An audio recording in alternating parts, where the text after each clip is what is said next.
Conflict होता है, with in one भी कॉन्फ्लिक्ट होता है। इन शॉर्ट, जब भी हम कोई भी रोल प्ले करते हैं तो एक की इन्फ्लुएंस दूसरे पर लगती है। तो ये बताना चाहता है, क्योंकि ये पूरी साइकिल ऑफ लर्निंग जो है, रोल थ्योरी है, वो हमें हर एक एक्सपीरियंस के हिसाब से उसका इंटरप्रिटेशन। अगर मानो किसी व्यक्ति को हमेशा नेगेटिव एक्सपीरियंस होता है, कुछ भी करे तो उसका 90% काम होता है ना, तो लोग वो 10% नहीं हुआ ना, उस पर ही बात करते हैं। तो ये बच्चों के लिए थोड़ा डिफिकल्ट हो जाता है कि अभी बोलो तो सही, I am ready to accept what the problem I have, but if you are just trying to say only on something which I have not done, तो मेरा मन चला जाता है काम करने से। तो इस तरह से हमारा ये एक्सपीरियंसेस चला जाता है। कॉमननेस क्या है? जैसे इंडिविजुअल और उसके एक्सपेक्टेशन है, वो हमारे कॉमन होते हैं।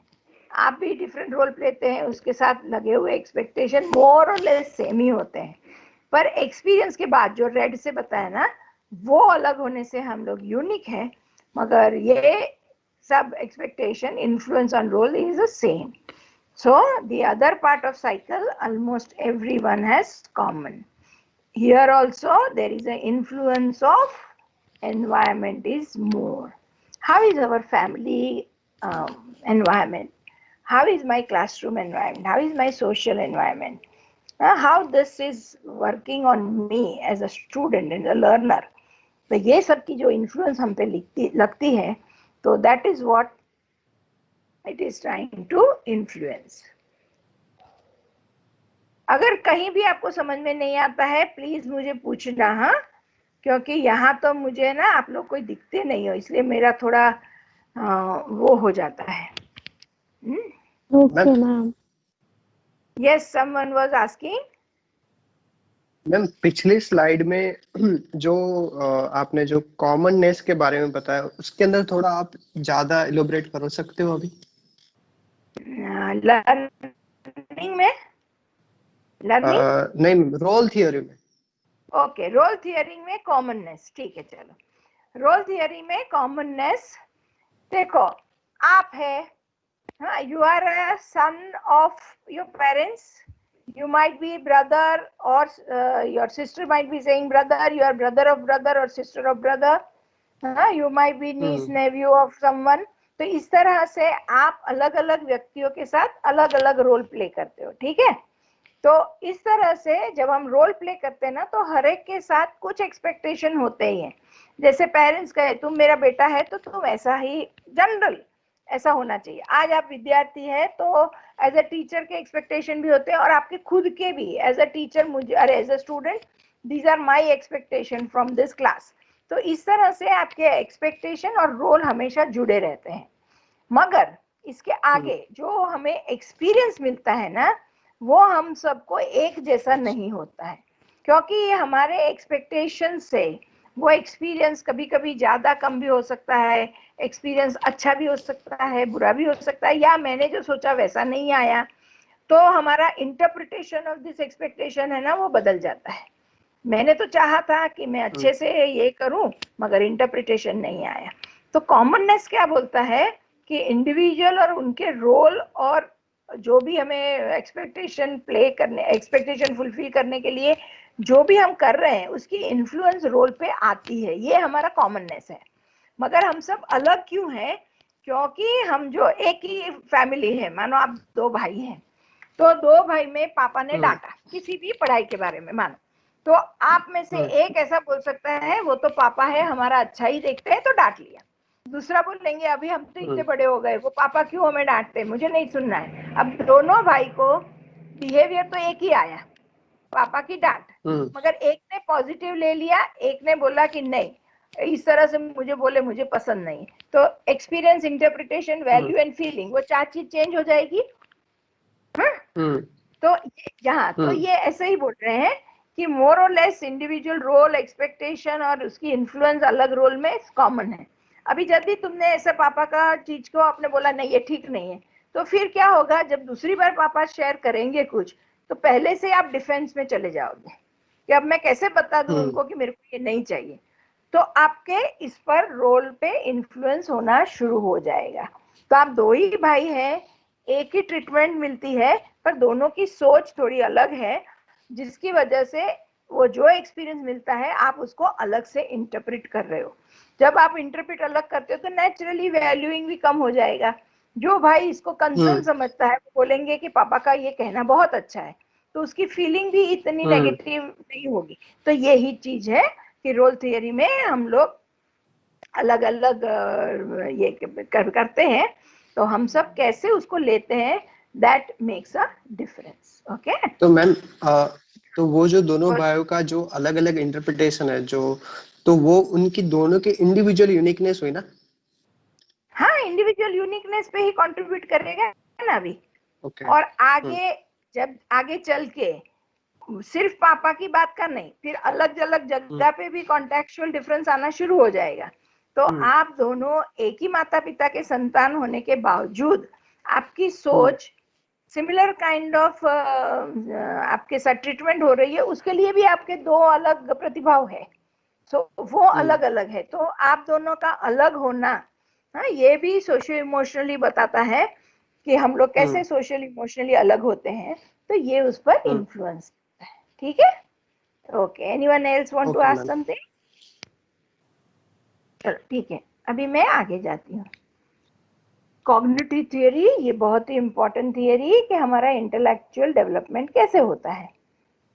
तो हमारा इंटेलेक्चुअल डेवलपमेंट जानने के लिए बौद्धिक विकास, कॉग्निटिव थियरी मतलब बौद्धिक विकास, तो ये हमको दिया है जीन पियाजे। जीन पियाजे जर्मन साइकोलॉजिस्ट थे और उन्होंने दिया है ये थ्योरी को। और ये बहुत पुरानी थियरी है, मगर आज भी वो थियरी सही माने में लागू हो रही है। वो क्या बोल रहे हैं कि ये हम लोग एक ही चीज को कैसे ले रहे हैं। ये थोड़ा लर्निंग थ्योरी में जैसे बोला, हम लोग जो भी हमारे सामने आता है हम उसको इमिटेट कर लेते हैं। तभी ये बताता है कि हम इतना जल्दी इमिटेट नहीं करते हैं, मगर हम जो इसको हम उसको स्वीकारते हैं। तो ये तीन तरीके से होता है, तीन प्रोसेस में। इसके तीन हिस्से हैं। One is assimilation, accommodation and equilibration. अभी एकदम रॉ एक एग्जाम्पल लेके मैं बताऊं आपको।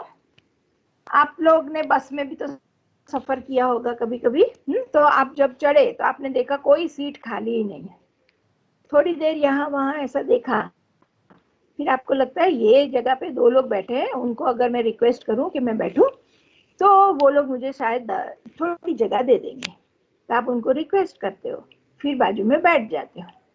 अब विद इन 5-10 मिनट्स आप देखोगे कि आप तीनों के तीनों बहुत ही कंफर्टेबल पोजीशन में बैठ गए हो। You got your place.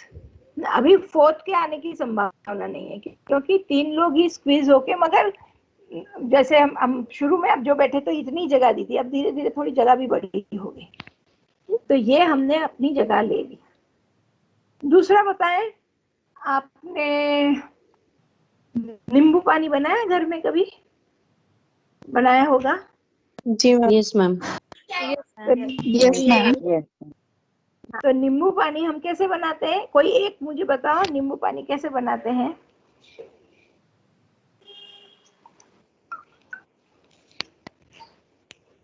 कोई भी एक बताओ। मैम पानी में नींबू एंड शक्कर मतलब उसको स्क्वीज करके फिर हम जो है उसको स्पून से मतलब सर्व करते हैं, हाँ यस मैम। हिलाते हैं। Okay, anyone have any other? Ma'am first of all water में शुगर डिजॉल्व करके, वाटर में शुगर डिजॉल्व करके little bit of salt in that, and then I squeeze the lemon in that, and then saturate जितना मतलब water चाहिए, जितने requirement है उतना डालो। बहुत सही। तो अभी हमने क्या किया, तभी हमको पानी में शुगर डाला। तो आपको इसमें से 1 कप नींबू का पानी चाहिए, तो आप शुगर प्रोपोर्शनेटली डालोगे। आप मीठा पसंद करते तो 2 चम्मच डालोगे, मीठा कम पसंद करोगे तो 1 डालोगे, जिसको बहुत मीठा चाहिए वो 3 डालेगा।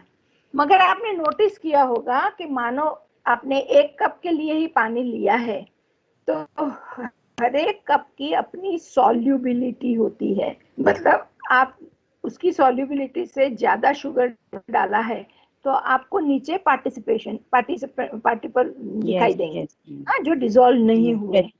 हाँ, फिर आप उसको थोड़ा ज्यादा पानी डाल दो या थोड़ा गर्म कर दो तो वो भी डिसॉल्व हो जाएंगे। ये बहुत ही इंपॉर्टेंट चीज समझने के लिए है कि हम सब में अपनी कैपेसिटी होती है, अपने पोटेंशियल्स होते हैं। तो जब भी एक चीज उसमें दूसरी चीज आती है, दूसरी नई चीज आती है तो हम उसमें घुल मिलने का कोशिश करते हैं।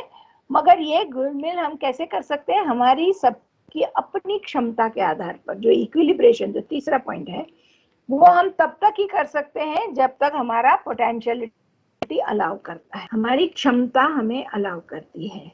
तो ये प्रोसेस ऑफ एडेप्टेशन बहुत ही इंपॉर्टेंट चीज है कि जैसे अभी मैं आज आपको पढ़ाती हूँ, आप लोग इंपॉर्टेंट पॉइंट्स लिख रहे होंगे। अगर एक बार मैं इसी मोमेंट पे आपकी सबकी बुक चेक करूं तो क्या लगता है आपको सबने एक जैसा ही लिखा है? नहीं लिखा नहीं है। मैम। हाँ, क्योंकि हर एक की अपनी स्टाइल होती है। हाँ, कोई वर्ड लिखता है, कोई की पॉइंट लिखता है, कोई अभी तो स्नैपशॉट लेता है तो स्नैपशॉट ले लिया होगा। हाँ, सबकी अलग अलग स्टाइल होती है। हाँ, कोई सुनने के बाद लिखता है, इसके बाद फिर अपनी नोट बनाते हैं, मतलब हर एक का अपना स्टाइल होता है। तो एक ही एक्सपोजर है, आप सबको तो मैं एक ही एक्सपोजर दे रही हूँ, मगर ये एक ही एक्सपोजर आप सब अलग अलग तरीके से ले रहे हैं। क्यों? क्योंकि आपकी क्षमताएं अलग अलग हैं। तो यहाँ सबसे बड़ी बात जो पीआईजे ने की है वो ऐसी बात है कि हम सब कोई ब्लैंक स्लेट नहीं है। हम लोग जब भी हमारे में प्रिमिटिव लर्निंग, थोड़ा बहुत लर्निंग होता ही है। इसीलिए जब नए लर्निंग के पास जाते हैं ना तो ये पुराना लर्निंग उसमें से फैमिलियरिटी ढूंढने की कोशिश करते हैं ना। आप खुद भी देखो, आप एकदम नए किसी स्ट्रेंजर से मिले तो 2 मिनट को ऐसा लगता है कि ये आदमी से पहली बार मिल रहा हूँ, पर उसका आवाज कुछ जाना पहचाना लगता है, या वो दिख रहा है उसके जैसे, या उसकी ये स्टाइल ऐसी है। मतलब आप क्या कर रहे हैं अभी? उसको आपके मेमोरी में जो भी इमेजेस है उन सब के साथ आप क्या कर रहे हैं? कंपेयर कर रहे हो। और फिर तो ओहो, ये एक्स जैसा दिखता है, तो धीरे धीरे आप उसको एकोमोडेशन का मतलब है प्लेस बनाना। तो हमारी ओल्ड लर्निंग के अंदर जब न्यू लर्निंग आके अपनी प्लेस बना देता है तो उसको हम एडेप्टेशन कहते हैं। और ये प्लेस तभी तक बनती है जितना हमारे में पोटेंशियल है, क्षमता है। तो इक्विलिब्रेशन जितना है उतना ही हमारा लर्निंग हो सकता है। अभी उसने ये पूरे प्रोसेस जो एसिमिलेशन, एकोमोडेशन, इक्विलिब्रेशन है उसको बताया है कि हमारा intellectual development takes place into 4 stages. The first stage, just have a close eye into it, that it is 0 to 1 year. अभी 0 मतलब right from conception to 1 year of age. इस stage को कहा गया है सेंसरी मोटर स्टेज। आपने ऐसे छोटे बच्चे को तो देखा ही होगा, जस्ट बॉर्न या 1 साल के बच्चे को, तो आपने देखा होगा कि वो ज्यादातर पूरे एनवायरनमेंट को जो समझने की कोशिश कर रहा है ना, वो अपनी सेंसेस से कर रहा है, और उसका जो रिस्पॉन्स दे रहा है वो मोटर बिहेवियर, हाथ या पैर या गर्दन हिला के वो दे रहा है। हाँ, आपको कुछ देना है, उसको नहीं लेना है तो वो मुंह हिला देता है या अपने हाथ से वो हटा देता है। तो इस तरह से सेंसरी मोटर स्टेज, इस एज में 2 very important development takes place and it is related to your memory. First is visual pursuit. अभी जिन्होंने बच्चों को देखा है जन्म से, उसने देखा होगा कि बच्चा जब भी जन्म लेता है उसके बाद कुछ महीने तक आप ऐसे ऐसे हाथ करो तो वो चेहरा आपके हाथ की तरफ नहीं देख रहा है, वो कहीं और ही देखता होता है।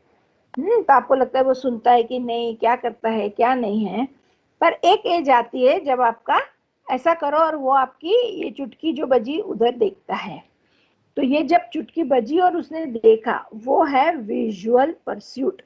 तो हमारे सबके आई बॉल फ्लिकर होते हैं जब हम जन्म लेते हैं, पर with in 6 months, 6 is the range, with in 6 months वो विजुअल परस्यूट डेवलप कर लेता है। इसके लिए आपने ये भी देखा होगा कि बच्चों के वो पालने होते हैं ना, उसके ऊपर एक कलरफुल ऑब्जेक्ट रखा होता है जो गोल गोल गोल गोल घूमता रहता है। उसमें म्यूजिक भी हो सकता है, कलरफुल कुछ और चीज भी होता है। वो करने के पीछे भी ये एक ही इंटेंशन है कि सोते सोते जब बच्चा देखता है तो हमारा भी, देखो कोई स्टैटिक खड़ा है तो हमारा ध्यान इतना नहीं जाएगा, मगर वो जब मूव करना शुरू करेगा तो हमारा तुरंत ध्यान जाएगा कि ये तो यहाँ पड़ा है। तो इस तरह से बच्चा सोता है तभी ये गोल गोल गोल गोल कलरफुल चीजें घूमती है, तो उसका ध्यान वहां जाता है। It helps to settle his eyeball in the early stages. तो इस तरह से हमारे ये एजुकेशनल टॉय कहो या जो भी कहो, इससे भी विजुअल परस्यूट होता है।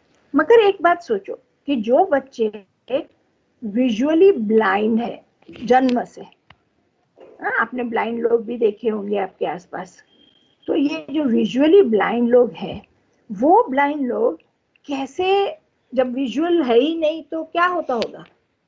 तो आपने देखा होगा कुछ ब्लाइंड ऐसे हैं कि आज एडल्टहुड में भी उसका आई बॉल फ्लिकर करता है। कुछ ब्लाइंड ऐसे हैं जिनका स्थिर आई है। तो जो स्थिर आई वाले हैं वो बाय बर्थ ब्लाइंड नहीं है, उनका ये स्टेज आ गया विजुअल परस्यूट। पर जो ब्लाइंड बाय बर्थ है उसका ये आई बॉल सेट कभी नहीं होता है, वो फ्लिकर ही रहता है। पर इससे क्या उसकी मेमोरी डेवलप नहीं होती है? नहीं, डेवलप होती है। तो वो विजुअल परस्यूट से ईयर परस्यूट पे चला जाता है। ईयर मतलब लिसनिंग, तो अभी उसके लिए लिसनिंग वाला कॉन्सेप्ट ज्यादा होता है। वो तुरंत है अपना ऑब्जेक्ट परमानेंस। ऑब्जेक्ट परमानेंस का मतलब है कि जब भी कोई भी चीज हमें एक बार ध्यान में आ गई तो हम उस मेमोरी को दोबारा यूज कर सकते हैं। यही छोटे बच्चे का एग्जाम्पल लीजिए कि शुरू में उसको कोई भी उठाता है, उसे कोई फर्क नहीं पड़ता है, बस बहुत जल्दी वो अपनी माँ का टच को पहचान लेता है, फैमिली टच को पहचान लेता है। तो उसको फैमिली वाले या माँ का टच नहीं हो तो वो किसी भी स्ट्रेंजर पे रोने लगता है। इसी तरह वो उसके मेमोरी अभी डेवलप हुआ है। सो जो भी चीजें आसपास होती है उस चीज में भी वो अपना टॉय, अपनी चीजें को पहचानता है। हाँ, अभी आप मानो इसे बच्चे सोते हैं और आप उसको एक आवाज दो, तो जहां से मदर की आवाज या किसी की आवाज आती है, क्योंकि we human being start talking with this children right from the day one, पर वो सुनता नहीं होता है। पर अभी आप कहो उसका नाम से पुकारो, वो तुरंत अपना मुंह जिस डायरेक्शन से आवाज आती है ना वहां वो घुमा सकता है। तो इसका मतलब है अब उसमें ऑब्जेक्ट परमानेंस भी डेवलप हो चुका। So in this way these are two major development of visual pursuit and object permanence, वो डेवलप होता है। ये हमारा बेसिक मेमोरी है। आपने भी सुना होगा ओल्ड स्टोरीज में कि बहुत लोग ऐसे होते हैं कि जब भी बहुत सारे ऐसे भी होते हैं जहाँ पे आपने देखा होगा कि बच्चे को क्या बोलते हैं, या यंग मदर जो है ना, वो जब भी बच्चे को एक बायोलॉजिकल साइकिल उनकी होती है और उसी साइकिल से वो लोग ग्रोन अप होते हैं। तो अभी आप देखा होगा कभी कि जब भी आप डिसाइड करो ना कि आज मुझे काम है, तो वो तो 1 बजे सो जाता है और 3 बजे तक जागता ही नहीं है, तो 1 से 3 में काम कर लूं। तो उस दिन आप उसको, वो 1 बजे सोएगा ही नहीं। पहली बात, आपको किसी को पता है ऐसा कुछ एक्सपीरियंस हुआ है?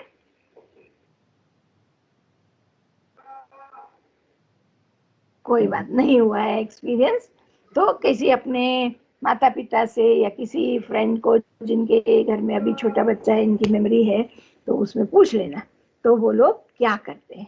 तो ऐसे उन लोग को ध्यान में नहीं आता है। इसकी वजह से आपका अभी हमको तो ये जानना है कि रोज जो बायोलॉजिकल साइकिल से उठने वाला सुनने वाला बच्चा है, आज क्या हो गया कि उसने नहीं सुना। तो यहाँ ही हमारा इम्पोर्टेंट सेंसरी मोटर स्टेज वाला आ जाएगा, क्योंकि बच्चे को ऐसा लगता है मेरा केयर टेकर आज बिजी है, मेरा केयर टेकर आज कुछ ठीक नहीं है, इसीलिए वो भी ठीक नहीं है। रोज कभी रोता नहीं है, आज रोया उसने। अभी आप देखो तो इसमें क्या कर रहे हैं पता है, गलती हमारी बड़ों की होती है, क्योंकि आपको 1 बजे से 2 बजे प्लान किया है ना, तो रोज बच्चा 1 बजे सोता है, आज आप 12:30 से उसकी साइकिल को जल्दी करने के लिए सुलाते हैं। आप ये जो थपथपी देते हैं या जो भी तरीके से आप सुलाते हैं, वो इतना इंटेंस होता है कि बच्चे को लगता है समथिंग इज रॉन्ग, और इसलिए बच्चा सोता ही नहीं। बहुत सिंपल है। तो इस तरह से बच्चे को पता चलता है कि मेरा care taker is not fine. आगे भी हमने देखा है महाभारत रामायण या किसी भी इसका स्क्रिप्चर आप देखो तो वहां भी बताया है कि बच्चे की गर्भस्थिति में भी whatever the things happening around उसकी असर होती है। अभिमन्यु का हमने देखा है, ऐसे बहुत से ऐसे हैं। तो ये बच्चे को हम ऐसा समझते हैं बाजू में सोया है वो क्या करेगा, पर हर एक चीज जो हम करते हैं ना उस पर असर होता है। ओनली थिंग उसमें वो बुद्धि नहीं है कि वो उसको इंटरप्रेट करे, पर ये चीज ठीक है या ठीक नहीं है, सेटल है या नहीं सेटल है, वो चीज उसमें हमेशा। Okay, any problem?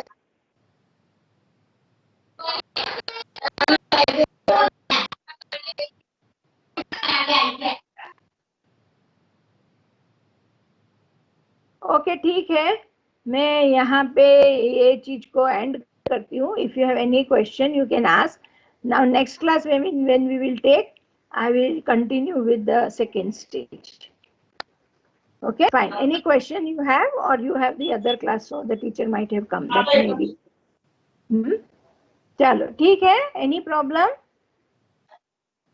मैम एक क्वेश्चन है, अगर हम ठीक ही तरह कैसे सुलह।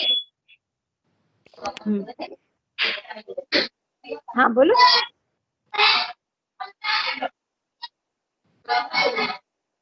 ओके ठीक है, उनका आवाज नहीं आ रहा है, नेक्स्ट क्लास में हम करेंगे। Now the second might have come, तो मैं अभी यहाँ बंद करती हूँ। All the best, next class में we will meet. So I leave the meeting. Thank you, ma'am. Thank you ma'am. Thank you, ma'am. Thank you, ma'am.